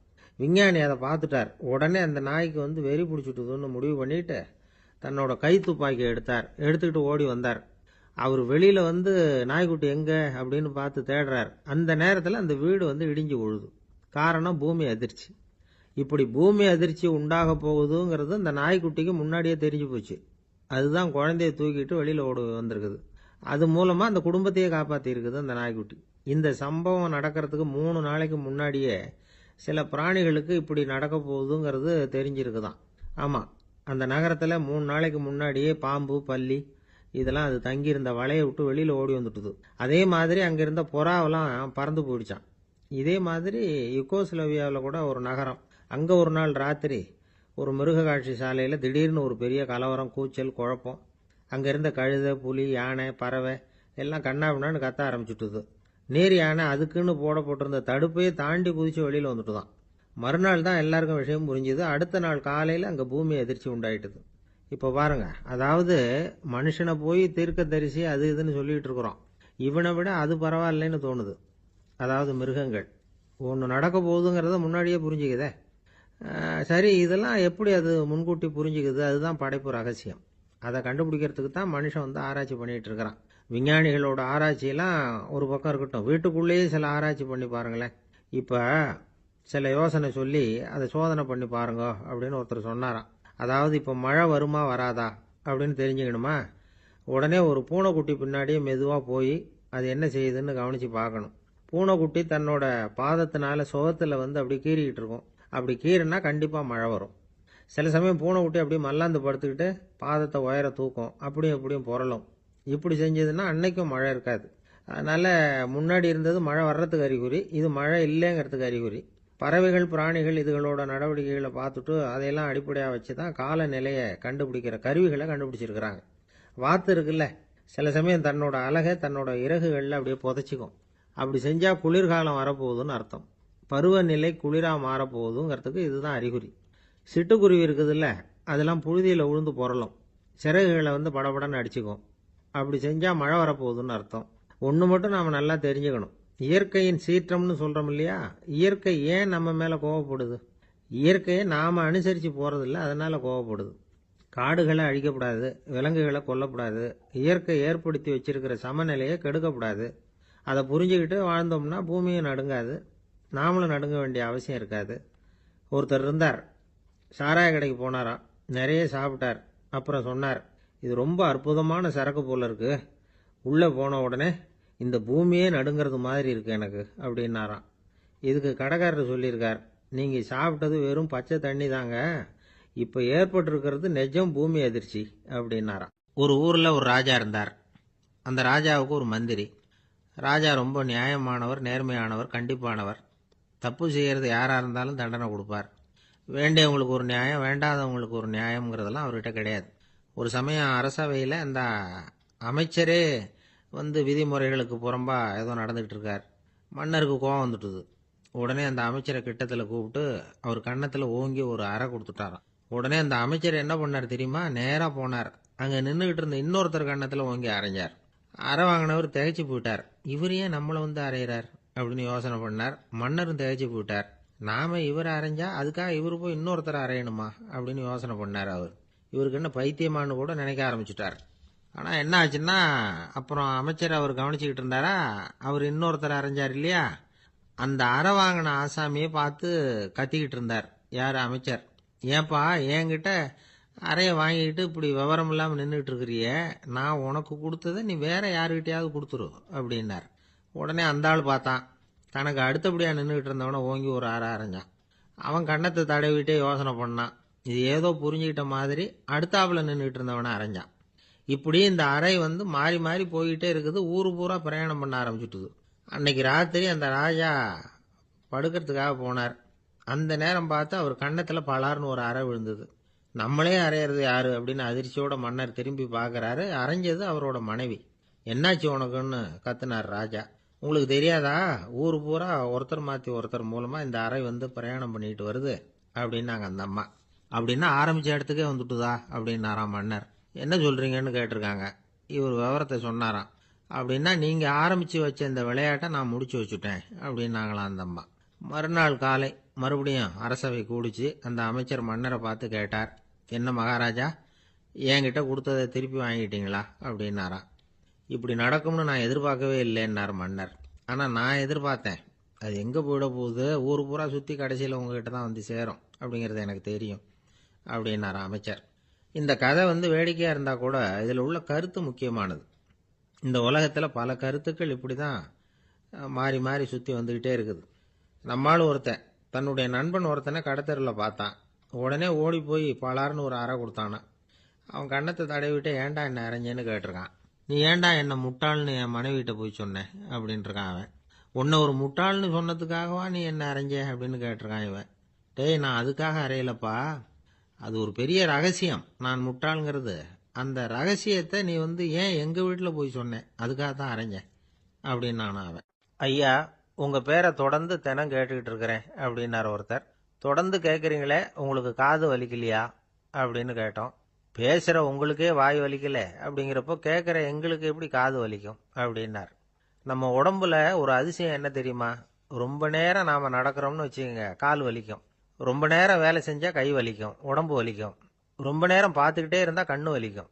ரொம்ப நேரம் பேசிக்கிட்டே இருந்தா வாய் கூட வலிக்கும். ஆனா ரொம்ப நேரம் கேட்டுக்கிட்டே இருக்கிறதுனால காது வலிக்கிறது இல்லை. அதனால கேட்கறதுக்கு முக்கியத்துவம் கொடுத்தாங்க நம்ம பெரியவங்க. திருவள்ளுவர் தேவையில்லாம வார்த்தைகளை உபயோகப்படுத்த மாட்டார். ஒரு திருக்குறள்னு எடுத்துக்கிட்டாவே அதுல மொத்தம் 7 வார்த்தைகள், அவ்வளவுதான். அப்படி 7 வார்த்தைகள் மட்டுமே உள்ள ஒரு திருக்குறள்ல வள்ளுவர் ஒரே வார்த்தையை 5 தடவை உபயோகப்படுத்தியிருக்கிறார், திரும்ப திரும்ப பயன்படுத்தி இருக்கிறார்.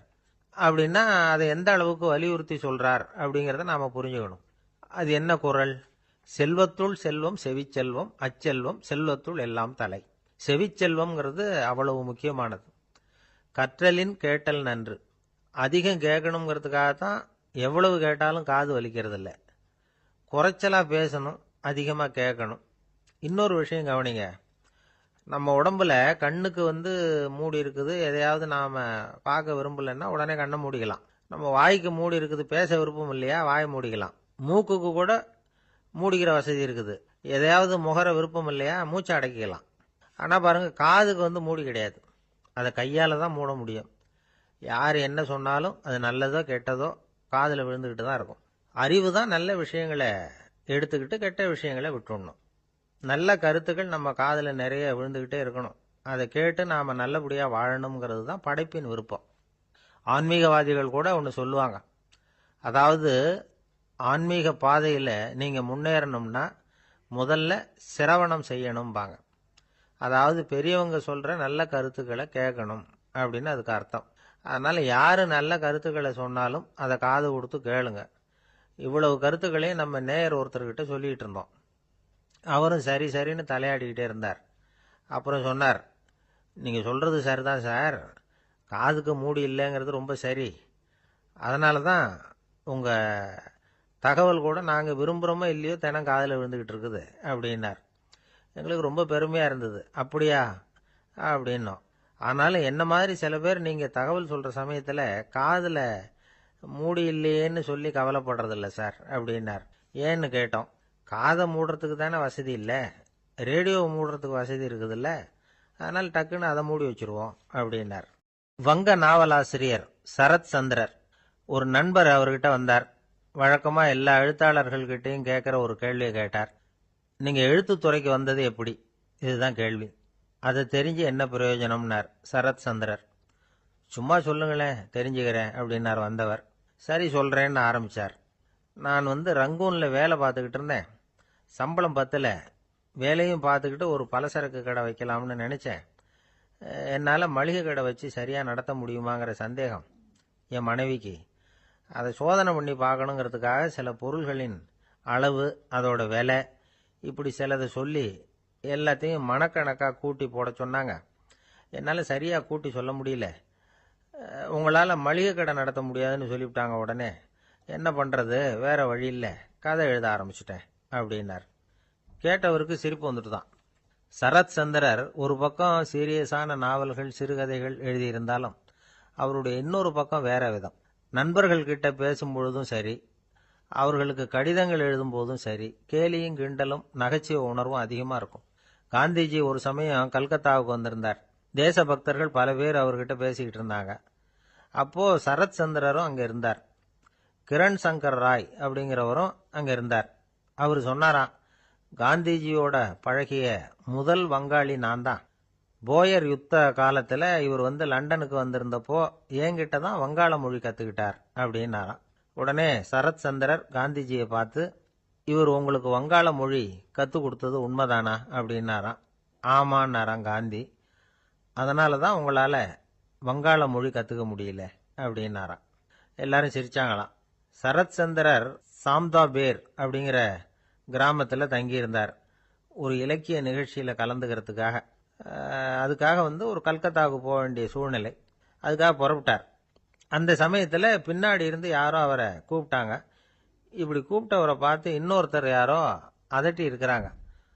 போகிறவரை ஏன் இப்படி கூப்பிடுறீங்க அப்படின்னு. ஏன் கூப்பிட்டா என்னன்னு கேட்டிருக்கார் சரத் சந்திரர். புறப்படுறவங்கள பின்னாடி இருந்து கூப்பிடுறது அபசகுனம், போகிற இடத்துல ஏதாவது ஆபத்து வரலாம் அப்படின்னு அதுக்கு விளக்கம் கொடுத்துருக்கிறார் அவர்.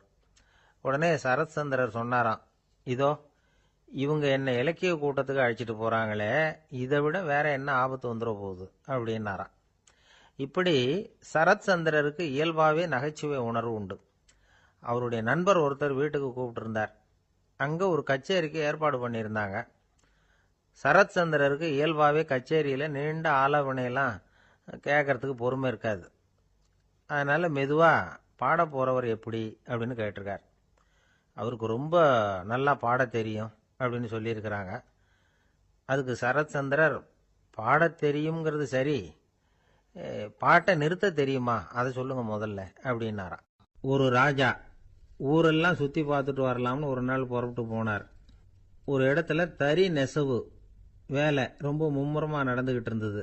ஒரு பெரியவர் தறியால் நெசவு வேலை செஞ்சுக்கிட்டு இருந்தார். பக்கத்தில் ஒரு அழகான பொண்ணு உட்காந்து நூலை சுற்றிக்கிட்டு இருக்குது. ராஜா அந்த பெரியவரை பார்த்து யார் இந்த பொண்ணுன்னு விசாரித்தார். ராஜா அப்படி கேட்டதும் அவருக்கு ரொம்ப பெருமையாக போயிட்டுது. ஏன்னா உட்காந்துருந்தது அவரோட மகள். அரசே, இது என்னுடைய மகள். இவ வேகமாக நூல் தெரிக்கக்கூடியவள். வைக்கோலை எடுத்து இவ தெரிச்சா கூட அது எல்லாம் பவுனிழையாக வெளியில் வரும் அப்படின்னு ஒரு ராசி இவளுக்கு அப்படின்னு ரொம்ப பெருமையாக ராஜா கிட்ட சொன்னார். ராஜா இதை கேட்டதும் அசந்துட்டார். அப்படியா, இவ்வளவு அழகும் சாமர்த்தியமும் உள்ள இந்த பொண்ணு என்னோட வரட்டுமே, இவளை என் மருமகளை ஆக்கிக்கிறேன் அப்படின்னார் ராஜா. அந்த பெரியவருக்கு ஒன்றும் புரியல. ஏதோ கொஞ்சம் பெருமையாக சொல்ல போவ அது இப்படி ஆயிட்டுதே அப்படின்னு கவலைப்பட்டார். இருந்தாலும் ராஜா பேச்ச தட்ட முடியுமா, மகளை அனுப்பி வச்சுட்டார். ராஜா அந்த பொண்ணை அரண்மனைக்கு அழைச்சிட்டு வந்தார். அங்கே ஒரு அறையில் வச்சு பூட்டி விட்டார். அந்த ரூமு நிறைய வைக்கோலை கொண்டாந்து போட்டு அடைச்சாங்க. 3 ராட்டைகள் வேற வச்சுருந்தாங்க. நாளைக்கு பொழுது விடியறதுக்குள்ளே நீ இந்த வைக்கோலையெல்லாம் தங்க இழைகளாக மாற்றி காட்டணும். நாளைக்கு காலம்புறம் வந்து நான் இந்த அறை கதவை திறப்பேன். உன் தகப்பன் சொன்னது மாதிரி எல்லாம் தங்கமாக மாறி இருக்கணும், இல்லைன்னா நீ உயிர் தப்ப முடியாது அப்படின்னு உத்தரவு போட்டார். பாவம் அந்த பொண்ணு என்ன பண்ணும், பகல் பூரா அழுதுகிட்டே உட்காந்துருக்குது. ராத்திரி பூராவும் தூக்கம் வரல. மறுநாள் அதிகாலை நேரத்தில் யாரோ கதவை தட்டுற சத்தம் கேட்டுது. பயந்துக்கிட்டே கதவை திறக்கிறா. திறந்து பார்த்தா வெளியில் 3 அவலட்சணமான பெண்கள். ஒருத்திக்கு வந்து கால் அகலமாக முறை மாதிரி இருக்குது, இன்னொருத்திக்கு கட்டை விரல் கரண்டி மாதிரி பெருசாக இருக்குது, 3வது பொண்ணுக்கு உதடு தடித்து ரப்பர் மாதிரி தொங்கிக்கிட்டு இருக்கு. யார் நீங்கள், உங்களுக்கு என்ன வேணும் அப்படின்னு கேட்குது இந்த பொண்ணு. நாங்கள் உங்களுக்கு உதவி செய்கிறதுக்கு தான் வந்திருக்கிறோம் அப்படின்னு சொல்லி உள்ளே வந்தாங்க. உட்காந்தாங்க. கொஞ்ச நேரத்துக்குள்ளே உள்ளே இருந்த வைக்கோலையெல்லாம் தங்க இழைகளாக மாற்றி கொடுத்துட்டு போயிட்டாங்க. காலையில் ராஜா வந்தார். பார்த்தார். ஆகா பேஷுனார். இன்னும் கொஞ்சம் வைக்கோலை கொண்டாந்து அந்த ரூமில் போட சொன்னார். இந்த வைக்கோலையும் இன்னைக்கு தங்கமாக மாற்றி விடு, நாளைக்கு மறுநாள் உனக்கும் இளவரசனுக்கும் கல்யாணம்னு சொல்லிவிட்டார். இன்னைக்கு ராத்திரி அந்த 3 பொண்ணுங்களும் வந்தாங்க. வைக்கோலை பொண்ணு இழைகளாக மாற்றினாங்க, புறப்பட்டாங்க. இந்த பொண்ணு அவங்க காலில் விழுந்து வணங்கினா. என் உசுரை காப்பாற்றினீங்க, உங்களுக்கு நான் என்ன கைமாறு செய்ய போகிறேன் அப்படின்னா. பயப்படாத, நீ விரும்பினா எங்களுக்கு ஒரு உதவி செய்யலாம். உன்னுடைய கல்யாணத்துக்கு நாங்கள் 3 பேரும் வரோம். நீ எங்களை வந்து வரவேற்று ராஜாக்கிட்டையும் இளவரசர்கிட்டையும் நாங்கள் உன்னோட பெரியப்பா பொண்ணுங்கன்னு சொல்லி அறிமுகப்படுத்தி வை, நாங்கள் விருந்து சாப்பிட்டுட்டு போயிடுறோம் அப்படின்னாங்க. ரொம்பவும் சந்தோஷமாக சரின்னு ஒத்துக்கிட்டா. கல்யாண நாள் வந்தது. கல்யாணம் ரொம்ப கோலாகலமாக நடந்துக்கிட்டு இருக்கு. எல்லா தேசத்து ராஜா ராணிகளும் வந்துக்கிட்டு இருக்கிறாங்க. அந்த 3 அவலட்சணமான பொண்ணுங்களும் வந்து சேர்ந்தாங்க. யார் இவங்கன்னு கேட்டார் ராஜா. என் பெரியப்பா பொண்ணுங்க அப்படின்னா அந்த பொண்ணு. காலும் உதடும் கட்டை விரலும் ஏன் இப்படி உங்களுக்கு அவலட்சணம் ஆயிட்டுது அப்படின்னு கேட்டார். அதுக்கு அந்த பொண்ணுங்க பதில் சொன்னாங்க. என்ன செய்யறது, ஓயாமல் வைக்கோலை நூற்று ஒருத்தியோட கட்டை விரல் அப்படி கரண்டி மாதிரி ஆயிட்டுது. நாக்கில் தொட்டு தொட்டு திரிச்சதுனால ஒருத்தியோட உதடு அப்படி ஆயிட்டுது. காலால் கட்டையை அழுத்தி அழுத்தி தறி போட்டதுனால இன்னொருத்தையோட கால் அப்படி ஆயிட்டுது.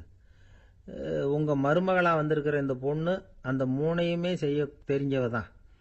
என்ன ஆக போதோ இன்னும் கொஞ்ச நாளில் அப்படின்னாங்க. அவ்வளவுதான். ராஜா பயந்துட்டார். அம்மா, இன்னையிலேருந்து நீ இளவரசனின் மனைவி. நீ எப்பவும் அழகாக இருக்கணும். அதனால் நீ இனிமேல் வைக்கோலை திரிக்கவே கூடாது அப்படின்னு உத்தரவு போட்டார். அவளை இக்கட்டான சூழ்நிலையிலிருந்து காப்பாற்றின அந்த 3 பொண்ணுங்களும் சந்தோஷமாக திரும்பி போயிட்டாங்களாம். சுவாமி சின்மயானந்தர் இந்த கதையை சொல்லியிருக்கிறார். தன்னலம் மறந்து சுயலாபத்தை தியாகம் செய்யறது வைக்கோல்ல இருந்து தங்க இழைய நூக்கிறது மாதிரி அப்படிங்கிறார் அவர். அது இருக்கட்டும், இப்போ நம்ம கதைக்கு வருவோம். ஒரு ராஜா தன்னோட மகனுக்கு சுயவரம் நடத்தினார். எல்லா தேசத்திலிருந்தும் ராஜகுமாரர்கள் வந்திருந்தாங்க. ராஜகுமாரியை கல்யாணம் பண்ணிக்கலாம்ங்கிற ஆசையில் சுயம்பர மண்டபத்திலிருந்து எல்லா ராஜகுமாரர்களும் அலறி அடிச்சுக்கிட்டு வெளியில் ஓடி வந்துகிட்டு இருக்கிறாங்களாம்.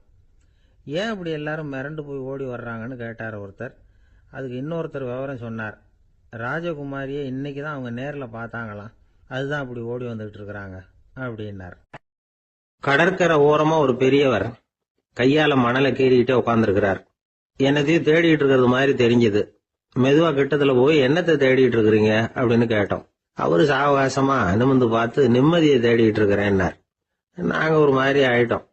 இருந்தாலும் சமாளிச்சுக்கிட்டு, சார் மணல்ல கிழிஞ்சல் தான் கிடைக்கும், நிம்மதி கிடைக்காது அப்படின்னோம். சரி, இன்னைக்கு வசமா நம்ம கிட்ட ஒரு ஆள் மாட்டிக்கிட்டார் அப்படின்னு நினைச்சு அவர் பக்கமா போய் உட்காந்துக்கிட்டு கதை சொல்ல ஆரம்பிச்சிட்டோம். ஒரு பெரிய மன்னர் இருந்தார். அவருக்கு எல்லா வசதியும் இருந்தது. இருந்தாலும் ஒரே ஒரு குறை. அது என்னன்னா நிம்மதி இல்லைங்கிற குறை. அரண்மனையில தினமும் கலை நிகழ்ச்சி, நாட்டியம் எல்லாம் நடந்துகிட்டு தான் இருந்தது. இருந்தாலும் நிம்மதி இல்லை. சரி, நிம்மதி எங்க கிடைக்கும் அப்படின்னு தேட ஆரம்பிச்சார். உடனே அதுக்கான முயற்சிகள்ல தீவிரமா இறங்கினார். நாட்டுல உள்ள தத்துவ மேதைகளை எல்லாம் கூப்பிட்டுட்டு வர சொன்னார். எல்லாரும் சேர்ந்தாங்க. அவங்கள பார்த்து நிம்மதி எங்க இருக்குது அப்படின்னு விசாரிச்சார். அவங்களுக்கு அது தெரிஞ்சா ஏன் இப்படி ராஜா முன்னாடி நின்றுட்டு இருக்க போறாங்க? ராஜாவோட கேள்விக்கு ஒவ்வொருத்தரும் ஒவ்வொரு மாதிரி விளக்கம் கொடுக்க ஆரம்பிச்சிட்டாங்க. எந்த பதிலும் ராஜாவுக்கு திருப்தி அளிக்கக்கூடிய அளவுக்கு இல்லை. சரி, போயிட்டு வாங்கன்னு சொல்லி அவங்கள எல்லாம் அனுப்பி வச்சுட்டார். ஒரு நாள் அவர் மாளிகையில உப்பரிகையில நின்றுட்டு இருக்கிறார். அந்த சமயத்துல தெருவுல ஒரு பிச்சைக்காரன் ரொம்ப உல்லாசமா பாட்டு பாடிக்கிட்டே போயிட்டு இருக்கிறான். குரல்ல ஒரு சந்தோஷம், நடையில ஒரு மிடுக்கு. அவங்கிட்ட கொஞ்சம் கூட கவலை இருக்கிறதா தெரியல. உடனே ராஜா அதை பார்த்தார். ஏவலாளிகளை கைதட்டி கூப்பிட்டார். உடனே ஓடி போய் அந்த பிச்சைக்காரனை இங்க அழைச்சிட்டு வாங்கன்னு உத்தரவு போட்டார். இவங்க உடனே ஓடி போய் அவனை கூப்பிட்டாங்க. அரண்மனைக்கு வாழ்ந்தாங்க. அவன் வரல. அரண்மனைக்குள்ள அடி எடுத்து வைக்க மாட்டேன்னு சொல்லிவிட்டான். ராஜா கிட்ட விஷயத்தை சொன்னாங்க. அவருக்கு ரொம்ப ஆச்சரியம், இப்படி ஒரு ஆள் இருக்கிறானா அப்படின்னு. சரி, அவன் என்னதான் சொல்றான் அப்படின்னு விசாரிச்சார். இவன் மறுபடியும் தெருவுக்கு போய் கேட்டாங்க. என்ன பார்க்கணும்னா ராஜா விருப்பப்பட்டாருன்னா அவரை வேணும்னா இங்க வர சொல்லுங்க அப்படின்னு சொல்லிவிட்டான். அதை ராஜா கிட்ட சொன்னாங்க. அவருக்கு கோபம் வரல. இவ்வளவு சுதந்திர உணர்வோட இருக்கிறவன் சாதாரண ஆளா இருக்க முடியாது அப்படின்னு நினைச்சார். உடனே கிடுகிடுன்னு இறங்கி தெருவுக்கு வந்தார். பிச்சைக்காரங்கிட்ட போனார். நீ கவலைப்படாம சந்தோஷமா பாடிட்டு போறியே, அது எப்படி முடியுது உன்னால அப்படின்னு கேட்டார். ஏன் அப்படி கேக்குறீங்கன்னு அவன், அதுக்கு இல்ல, எனக்கு அரண்மனையில எவ்வளவோ சுகபோகங்கள்லாம் இருக்கு, இருந்தாலும் நிம்மதி இல்ல. இது ஏன்னு எனக்கு தெரியல. இந்த தேசத்துல உள்ள அறிஞர்களை எல்லாம் கூப்பிட்டு கேட்டு பார்த்துட்டேன், அவங்களுக்கும் தெரியல. உன்னை கேட்டா தெரியும்னு நினைச்சேன், அதனாலதான் சந்திக்கிறதுக்கு ஆசைப்பட்டேன். ஆனா நீ வரமாட்டேன்னுட்டியே அப்படின்னார். பிச்சைக்காரன் கடகடன்னு சிரிக்க ஆரம்பிச்சுட்டான். மகிழ்ச்சிக்கும் உங்களுக்கும் தடையா இருக்கிறது இந்த மாளிகை தான். இதை விட்டுட்டு வெளியில வந்துட்டா நிம்மதி தேடிட்டு வந்துரும்னா. நான் அரசன், எனக்குன்னு கடமைகள் இருக்கு, அதையெல்லாம் விட்டுட்டு எப்படி வர முடியும்னார் ராஜா. ரெண்டும் ஒரே நேரத்துல கிடைக்கணுங்கிறது முடியாத காரியம். உங்க சுகபோகத்துக்கு விலையாதான் உங்க நிம்மதியை கொடுத்துக்கிட்டு இருக்கிறீங்க. என்ன பாருங்க, என்கிட்ட எதுவும் இல்ல, அதனால எதுவும் போயிடுமோங்கிற பயமும் இல்ல, நிம்மதியா இருக்கிறேன் அப்படின்னா அவன். ராஜா உடனே சந்தோஷப்பட்டு தன்னுடைய மேலங்கியை எடுத்து அவனுக்கு பரிசா கொடுத்தாரான். அவன் சிரிச்சுக்கிட்டே அதை வாங்க மாட்டேன்னு விட்டானான். இதை நீங்க எனக்கு கொடுக்கறதுனால எந்த பயனும் இல்லை, அதே நேரத்துல அதை வாங்கிட்டேன்னா அடுத்த வினாடியிலிருந்து அதை எப்படி காப்பாத்துறதுங்கிற கவலை எனக்கு சேர்ந்துரும், அப்புறம் தூக்கம் வராது, நிம்மதி போயிடும் அப்படின்னானா. சொல்லிவிட்டு அவன் பாட்டுக்கு சந்தோஷமா பாடிக்கிட்டே போயிட்டான். நிம்மதி எங்க இருக்குங்கிறதையும் ராஜா தெரிஞ்சுக்கிட்டார். அந்த இடத்துக்கு தன்னால போக முடியாதுங்கிறதையும் அவர் புரிஞ்சுக்கிட்டார். இப்படி இந்த கதைய அந்த கடற்கரையில மணலை கீறிக்கிட்டே உட்கார்ந்துருந்தார அந்த பெரியவர்கிட்ட சொல்லி முடிச்சோம். அவர் முகத்துல ஒரு தெளிவு தெரிஞ்சது. எங்களை நிமிர்ந்து பார்த்தார். ரொம்ப நன்றிங்க, இப்ப எனக்கு தெரிஞ்சு போச்சு, நிம்மதி வேணும்னா அதுக்கு என்ன பண்ணணும்னு இப்ப நல்லா புரிஞ்சுக்கிட்டேன் அப்படின்னார். என்ன புரிஞ்சுக்கிட்டீங்கன்னு கேட்டோம். இனிமே இந்த பக்கம் வந்தா உங்க கண்ணுல படாத இடமா பார்த்து உட்காரணும்னு புரிஞ்சுக்கிட்டேன் அப்படின்னார். ஜெருசலேம், அங்க உள்ள ஒரு தேவாலயம், அதுல உள்ள பலிபீடத்தின் முன்னாடி ஒரு பெட்டி உண்டு. அது காணிக்கை பெட்டி. ஆலயத்துக்கு வர்றவங்க பிரார்த்தனை பண்ணிவிட்டு திரும்பி போற சமயத்துல அந்த பெட்டியில காணிக்கை போடுவாங்க. அவங்களால எவ்வளவு முடியுமோ அவ்வளவு போடுறது வழக்கம். அவங்கவுங்க வசதிக்கு தகுந்த மாதிரி போடுவாங்க. வசதி உள்ளவங்களா இருந்தாலும் சரி, வசதியே இல்லாத வறியவர்களா இருந்தாலும் சரி, ஆலய காணிக்கை பெட்டியில காசு போடுறது அவங்களுக்கு ரொம்ப பெருமையான ஒரு செயல். ஒரு சமயம் இயேசு தம்முடைய சீடர்களோடு அந்த ஆலயத்துக்கு வரார். அங்க உட்காந்து ரொம்ப நேரம் வழிபாடு பண்ணிட்டு இருக்கிறார். சீடர்களும் அந்த ஜபத்தில் கலந்துக்கிட்டாங்க. வழிபாடு முடிஞ்சுது. இயேசு உட்கார்ந்துருக்கிறார். காணிக்கை பெட்டியில் காசு போடுறவங்கள கவனிக்கிறார். சீடர்களும் அதையே கவனிச்சுக்கிட்டு இருக்கிறாங்க. ரொம்ப பேர் வரிசையாக வந்தாங்க. அவங்களால முடிஞ்ச அளவுக்கு காசு போட்டுட்டு அவங்க பாட்டுக்கு போய்கிட்டு இருக்கிறாங்க. வசதியானவங்க நிறைய பேர் வந்தாங்க. அதுக்கு மத்தியில் வயசான ஒரு அம்மா, அவங்களும் வந்து காசு போட்டுட்டு போகிறாங்க. இப்போ இயேசு தன்னுடைய சீடர்கள் பக்கம் திரும்பினார். ஒரு கேள்வி கேட்டார். இப்போ இந்த காணிக்கை பெட்டியில் நிறைய பேர் வந்து காசு போட்டுட்டு போகிறத நீங்கள் கவனிச்சிங்க. இன்னைக்கு இந்த காணிக்கை பெட்டியில் ரொம்பவும் அதிகமாக காசு போட்டது யார் அப்படின்னு கேட்டார். முதல்ல வந்தார ஒரு பெரிய மனுஷன், அவர் தான் அதிகமாக போட்டார் அப்படின்னாரு ஒருத்தர். மூணாவதா வந்தவர் தான் அதிகமாக போட்டார், நான் கவனிச்சேன் அப்படின்னாரு இன்னொருத்தர். இப்படி ஆளுக்கு ஒரு விதமாக சொல்கிறாங்க. கடைசியாக இயேசு சொன்னாராம், இன்றைக்கு அந்த பெட்டியில் அதிகமாக காசு போட்டவங்க அந்த வயசான அம்மா தான் அப்படின்னாராம். சீடர்களுக்கு ஒன்றும் புரியல. அந்த அம்மா ரொம்பவும் ஏழையாச்சே, அவங்க எப்படி அதிகமாக காணிக்கை செலுத்த முடியும் அப்படிங்கிறது அவங்க சந்தேகம். இயேசு விளக்குனார். நிறைய பேர் வந்தாங்க, நிறையவே காசுகள் போட்டாங்க, அது உண்மைதான். ஆனாலும் அந்த அம்மா என்ன பண்ணாங்க கவனிச்சிங்களா? வந்தாங்க, தன்னுடைய காசு பையை திறந்தாங்க, அப்படியே கொட்டுனாங்க. அதில் இருந்தது 2 காசுகள் தான். அந்த 2 காசும் காணிக்கை பெட்டியில் விழுந்துட்டுது. மற்றவங்கள்லாம் தங்கள்கிட்ட இருந்த செல்வத்தின் ஒரு சிறு பகுதியை எடுத்து பெட்டியில் போட்டாங்க. ஆனால் இந்த அம்மா தன்கிட்ட என்ன இருந்ததோ அதை அப்படியே போட்டுட்டாங்க. தன்னுடைய பிழைப்புக்காக வச்சிருந்த அவ்வளவையும் இழக்கிறதுக்கு தயாராயிட்டாங்க. அவ்வளவு தாராள மனசு அவங்களுக்கு. அதனால அவங்க செலுத்தின காணிக்கை தான் அளவில் அதிகம் அப்படின்னார். விலை மதிப்பில்லாத முத்து புதையல் ஒருத்தனுக்கு கிடைக்க போகுதுன்னு வச்சுக்கோங்க. அதன் மதிப்பை உணர்ந்தவன் என்ன பண்ணுவான்? அதை அடையறதுக்காக தன்கிட்ட இருக்கிற எதையும் கொடுக்கறதுக்கு தயாரா இருப்பான் இல்லையா? அது மாதிரி தான் இதுவும் அப்படின்னார்.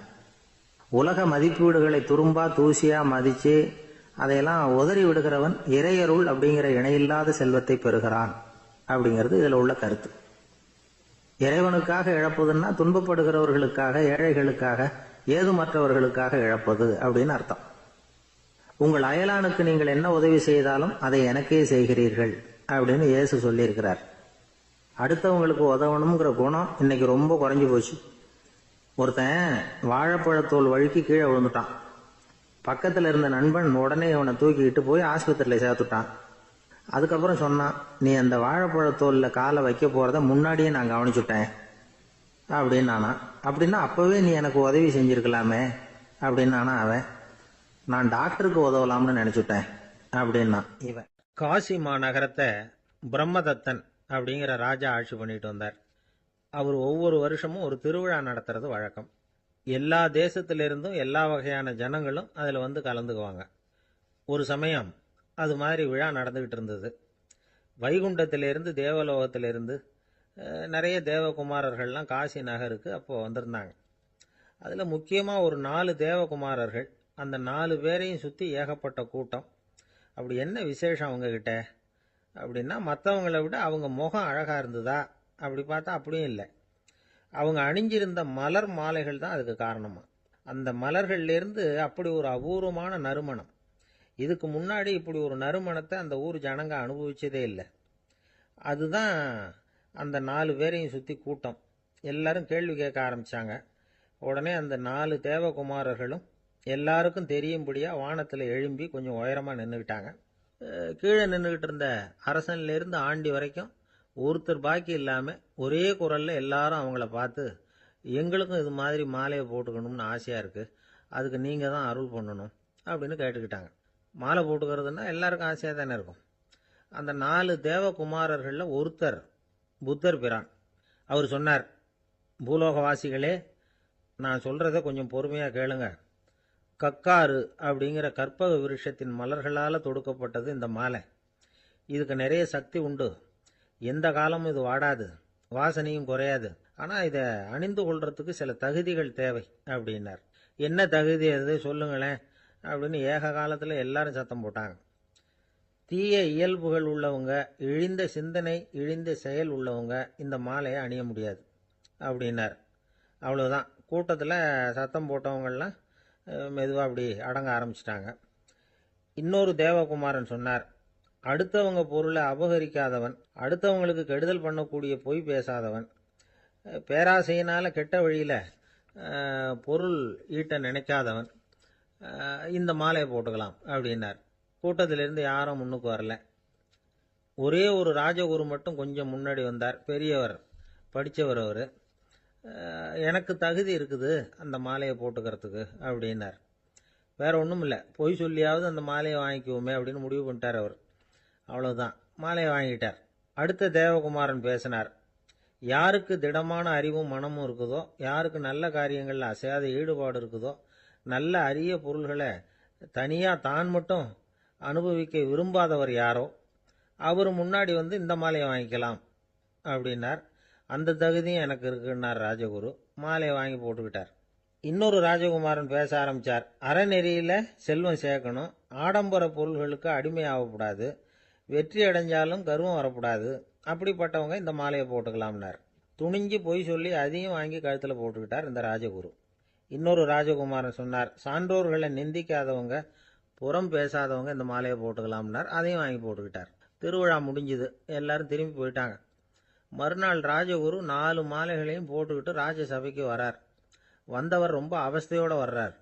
மாலையெல்லாம் வாடி போயிட்டுது, வாசனை எதுவும் கிடையாது. அது மட்டும் இல்லை, அவருக்கு கடுமையான தலைவலி வேற வந்துட்டுது. துடிச்சு போயிட்டார். மாலையை கழட்டவும் முடியல. ஜனங்கள்லாம் அவரை பார்த்து சிரிக்க ஆரம்பிச்சிட்டாங்க. என்னத்துக்கு ஆசைப்படணும், ஏன் இப்படி கஷ்டப்படணும் அப்படின்னு. ராஜா பார்த்தார். மறுபடியும் விழாவுக்கு ஏற்பாடு பண்ணினார். தேவகுமாரர்கள்லாம் வந்தாங்க. ராஜகுரு வந்தார். மக்கள் முன்னிலையில் அவங்க காலில் விழுந்தார். மன்னிப்பு கேட்டுக்கிட்டார். இந்த மாலையை போட்டுக்கிற தகுதி எனக்கு இல்லை. தகுதி இல்லாத ஒருத்தன் தகாத தகுதியை பொய் மூலம் பெறணும்னு ஆசைப்படுறாங்களே, அவங்களுக்கெல்லாம் என்னுடைய தண்டனை ஒரு எச்சரிக்கையாக இருக்கட்டும்னார். அதுக்கப்புறம் தேவகுமாரர்கள் அவர் கழுத்தில் இருக்கிற மாலையை கழட்டினாங்களாம். அந்த மாலைகளும் பழையபடி மனம் கொடுக்க ஆரம்பிச்சுட்டு தான். இதுலேருந்து நாம் தெரிஞ்சுக்க வேண்டியது என்னென்னா, நமக்கு தகுதி இல்லாத ஒரு கௌரவம் நம்மக்கிட்ட தானாக வந்தால் கூட அதை தவிர்த்து விடுறது தான் நல்லது. அதுதான் புத்திசாலித்தனம். ஒருத்தர் வந்தார். சார், எங்கள் இலக்கிய மன்ற விழாவுக்கு நீங்கள் தலைமை தாங்கணும்னார். உடனே இவர் சொன்னார், பேச்சாளர், சார், இலக்கியத்தை பற்றி பேசுகிற தகுதி எனக்கு இல்லையே அப்படின்னார். உடனே அவர் கூப்பிட வந்தவர் சொன்னார், அந்த தகுதி உங்களுக்கு இல்லைங்கிறது எங்களுக்கும் தெரியும் சார், அதனால தான் உங்களை தலைமை தாங்க கூப்பிடுறேன் அப்படின்னார். அது சரி, தலைமைன்னா அதுக்கு இவர் என்னதான் அர்த்தம் பண்ணுறாருன்னு தெரியல. ஒருத்தர் குதிரை ரேஸுக்கு போனார். பணம் கட்டினார், தோத்து போயிட்டார். மறுபடியும் போனார், பணம் கட்டினார், தோத்து போனார். அடுத்த தடவையும் பணம் கட்ட போனப்போ அவரை தடுத்து கேட்டோம், ஏன் சார், ஏற்கனவே விட்டது போதாதா, இன்னமும் இருக்கிறத விடணுமா அப்படின்னு கேட்டோம். விட்டதையெல்லாம் மொத்தமாக எடுக்க வேணாமா சார், அதுக்காக தான் தொடர்ந்து பணம் கட்டுறேன்னார் அவர். இவரை திருத்துறது ரொம்ப கஷ்டம். இது ஒரு மனநோய். மனநோய்களில் பல வகை உண்டு. மனநோய்கள் பிரிவு அட்டவணையில் சூதாட்டம்ங்கிறது அவதியுறும் நோய் அப்படிங்கிற தலைப்பில் வருது. சூதாட்டம் 2 வகைப்படும்னு சொல்கிறாங்க உளவியல் நிபுணர்கள். ஒரு வகை எப்படின்னா, நண்பர்களோடு சேர்ந்துக்கிட்டு மகிழ்ச்சியும் கிளர்ச்சியும் அடையிறதுக்காக ஈடுபடுறது. பிரச்சனைகளை தீர்க்கறதுல ஒரு ஆர்வம், கேளிக்கைக்காக கொஞ்சம் விட்டு பிடிக்கிறது அப்படிங்கிற மனுஷனுடைய அடி மனசில் உள்ள விபரீத பிணைய சுபாவம், இதெல்லாம் அதுக்கு காரணம். இன்னொரு வகை எப்படின்னா, சூதாட்டத்தில் ஈடுபட்டு ஒரு கட்டாய நிலைமைக்கு ஆளாயிடுறது. ஈடுபடு அப்படின்னு மனசு ஒரு வெறித்தன்மையை தூண்டிக்கிட்டே இருக்கும். இப்படிப்பட்டவங்களுக்கு நாம தோத்துக்கிட்டு இருக்கோம்ங்கிறது தெரியும், நாம ஜெயிக்கிறதுக்கான சந்தர்ப்பம் இல்லைங்கிறதும் தெரியும். இதனால நமக்கும் கஷ்டம், நம்ம சுத்தி இருக்கிறவங்களுக்கும் கஷ்டங்கிறதும் புரியும். அப்படி இருந்தும் சூதாடுவாங்க. இதுக்கு காரணம் சூதாடியின் பகற்கனவு அப்படிங்கிறாங்க நிபுணர்கள். இந்த நிலைமைக்கு கட்டாய சூதாட்டம் அல்லது நிர்பந்த சூதாட்டம் அப்படின்னு பேர் வச்சிருக்கிறாங்க. இப்படிப்பட்ட ஆசாமி இருக்கிறது பூரா விட்டுருவான், கடன் வாங்குவான், திருடுவான், இருந்தாலும் என்னைக்காவது ஒரு நாள் ஜெயிச்சிருவேன் அப்படின்னு சொல்லிக்கிட்டே இருப்பான். விட்டதை எடுத்துருவேங்கிற ஒரு நம்பிக்கை சுடர் அவனுக்குள்ள எரிஞ்சுக்கிட்டே இருக்கும். இவனை மனநோயாளி அப்படின்னு சொல்லிட முடியாதான். என்ன காரணம்னா, இது மாதிரி ஆளுங்க கிட்ட மன போராட்டமோ கவலையோ பதட்டமோ இருக்கிறது இல்ல. சில விசேஷமான குணங்கள் இவங்க கிட்ட உண்டு. எதிர்ப்பு உணர்ச்சி, சிறுபிள்ளைத்தனம், சட்ட திட்டங்களையும் சம்பிரதாயங்களையும் உட தெரியாத மனப்போக்கு, பொறுப்பில்லாத தன்மை, நெறிதவறி நடக்கிறது எல்லாம் இவங்க கிட்ட உண்டு. ஆனா வெளிப்பார்வைக்கு ரொம்ப சிநேகமா இருப்பாங்க, அன்பா இருப்பாங்க, அப்படி இருக்கிறதாக காட்டிக்குவாங்க. ஆதாயம், சுயலாபம் இதெல்லாம் கருதி தான் பழகுவாங்க. இவங்க கேட்குறப்ப நாம பணம் கொடுக்கலன்னு வச்சுக்கோங்க, நம்மளை கை விட்டுருவாங்க. நம்ம மேல அபாண்டமா பழி சுமத்துறது கூட தயங்க மாட்டாங்க. தங்களுடைய சூதாட்ட நடவடிக்கைகளுக்கு சாதகமான காரணங்களை சொல்லிட்டு இருப்பாங்க. நீ வேணும்னா பாரு, ஒரே நாள்ல நான் இழந்ததையெல்லாம் மீட்டு லட்சாதிபதி ஆறனா இல்லையா பாரு அப்படிம்பாங்க. தோத்து போறத ஒரு படிப்பினையா இவங்க எடுத்துக்கிறதே இல்லை. தோத்து போறதுலேயே இவங்களுக்கு ஒரு அலாதியான சுகம். தனக்குத்தானே துன்பத்தை வரவழைச்சிக்கிட்டு இன்பம் அடையிறதுக்கு தன்வதை சுகம் அப்படின்னு பேர். இவங்கெல்லாம் அந்த ரகம். சில பேர் எப்படி தெரியுமா, மந்திர எண்ணங்களை வரவழைச்சிக்கிறது, சூதாடுறதுக்காக ஆபீஸ்ல கையாடல் பண்றது, அடுத்தவங்க கிட்ட இருந்து திருடுறது. இந்த மந்திர எண்ணம் தீவிரமாச்சுன்னா ஒரு மாதிரியா பேச ஆரம்பிச்சிருவாங்க. தோல்விதான் சார் வெற்றிக்கு முதல் படியும்பாங்க. தன்னால பகடக்காய்களையும் குதிரை ஓட்டிகளையும், அதாவது இந்த ஜாக்கிகள், அதெல்லாம் கட்டுப்படுத்த முடியுங்கிற பித்து நிலைக்கு இவங்கெல்லாம் தள்ளப்பட்டுருவாங்க.